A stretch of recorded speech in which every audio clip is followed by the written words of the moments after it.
Welcome back to my channel. I'm Sky, your writer friend, and we are in the last week of my edit before my manuscript goes back to my agent for the first time. So I thought I would kind of give you a chatty vlog walkthrough of this week, and we could talk about writing updates and what editing for your agent is like and anything else that comes to mind, really. I'm pretty open-ended. This is my first vlog officially, so we'll see where it takes us.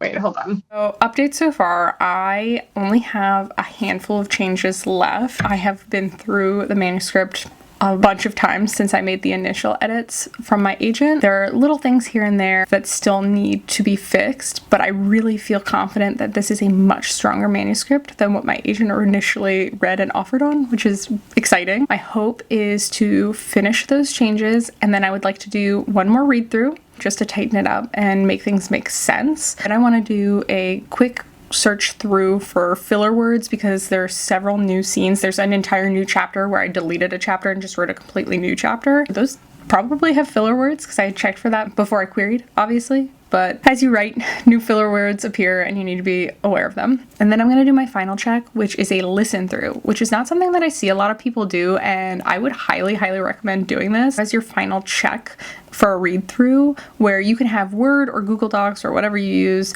read aloud to you. And it is not an audiobook narrator voice, unfortunately. It is like they're programmed in voices, which are pretty monotone. I think it really helps you catch errors that you wouldn't necessarily catch from reading, just because you've read the same thing over and over and over and your eyes tend to skip over mistakes. So I do think that that's a really helpful tool. That's my plan for this week. I'm hoping to get these edits done, and then maybe I will check in with you when I am doing either my read through or my listen through.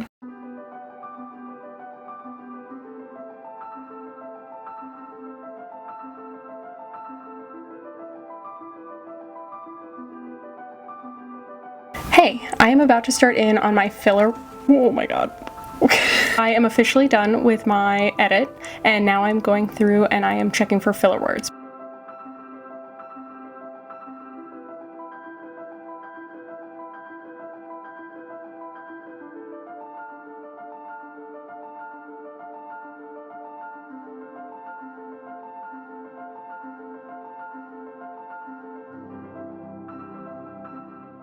So my mic cut out here, but this is just me saying that I finished my filler word check, and I would be listening to my manuscript as I read it as my final check before I sent to my agent.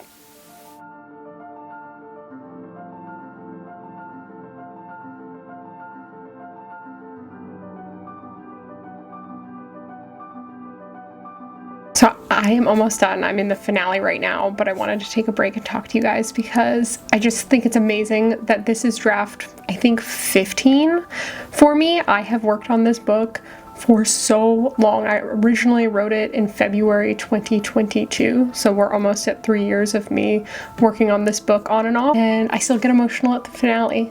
And I think that's just such a testament of writing what you love and writing the book of your heart. I love this book so much. I'll check back in with you soon. I'm gonna try to finish this before I hop on the phone with my friend.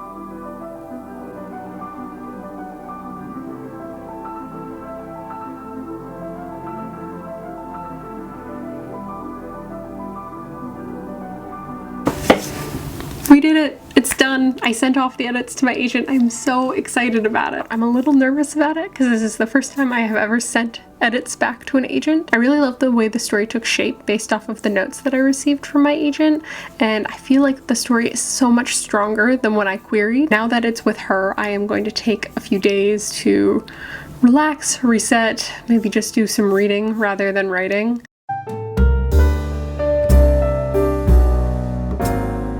Now that that's done, I wanted to talk a little bit about editing with ADHD and my tips to both maintain focus and motivation. And I'm not saying that this is going to work for everybody who has ADHD or that all people with ADHD need the same tools or anything. I'm just going to tell you what works for me, and whether you just are in a period of not being able to focus very well right now, or you also have ADHD, hopefully this will be helpful. Personally, I really prefer drafting to editing. I do think that has a little bit to do with ADHD in addition to my personal preference. There's just something about drafting and coming up with something new for the first time and the novelty of it all that really keeps me engaged and excited about the subject matter. Sometimes editing for me can feel like a slog in comparison. My biggest tip, and this is easier said than done, is to find a writing community. Having writing friends who you can lean on when you're hitting a wall or you're just really frustrated with something you're editing is vital. It helps to have folks who are open to collaboration and want to talk about their ideas with you as well. My writer friends often get voice notes from me rambling about my book, and I am someone who really likes to think out loud, so honestly I could probably ramble at a brick wall, and that would be good for me because I would get something out of that because it would allow me to really think out loud. However, I really like the voice note component because it enables me to think out loud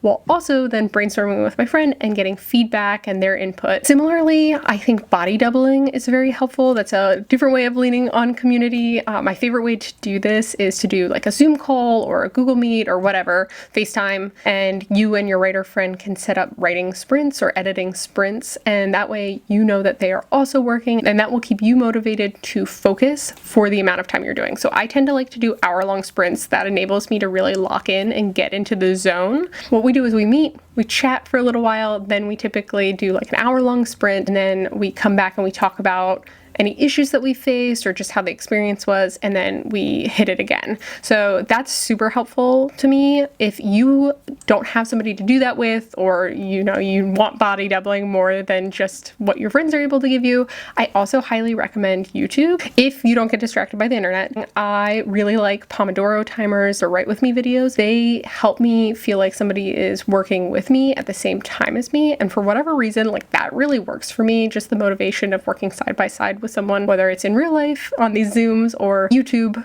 Either way, I find it incredibly helpful. One of the biggest things that has helped me personally with editing and my ADHD is just recognizing that I have an ebb and flow in my work. Sometimes I am incredibly hyper-focused, and other times I have a little bit more trouble with that, or I might be lacking motivation. And I think just accepting that and working with that ebb and flow, rather than forcing myself to work every day, is very helpful. When you have that hyper-focus, taking full advantage of it makes sense. And I think when you are struggling a bit more, and this happens to me more often with editing, a few different ways you can embrace the energy that you're willing to come with that day. If you're struggling with a certain scene, switching to editing a different scene, or if you are struggling with your whole manuscript, working on something else, or if you don't want to work on anything, giving yourself a break. Just trying to not guilt myself for the ebb and flow has been really helpful mentally for me. I think the most common advice is sit down and write every day. While I do think there's value in that concept of a regular writing routine, I think the idea of writing every day is a bit of a double-edged sword. I think what the advice should be, rather than every day, is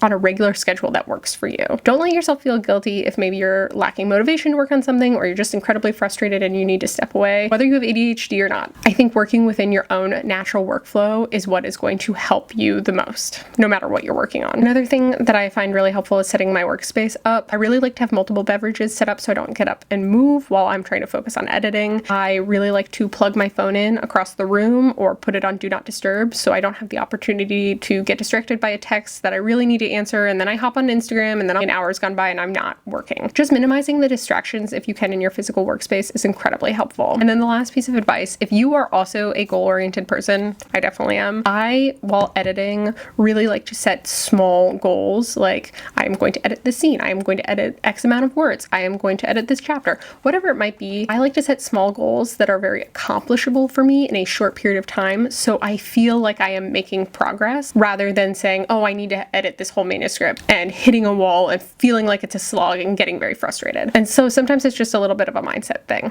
I hope these tips are helpful, and if you have any tips for maintaining motivation or focus, whether you have ADHD or not, please put them down in the comments. I know I would find it really helpful, and hopefully other people who are watching this will too. Thanks for spending the week with me, and I will see you in the next video.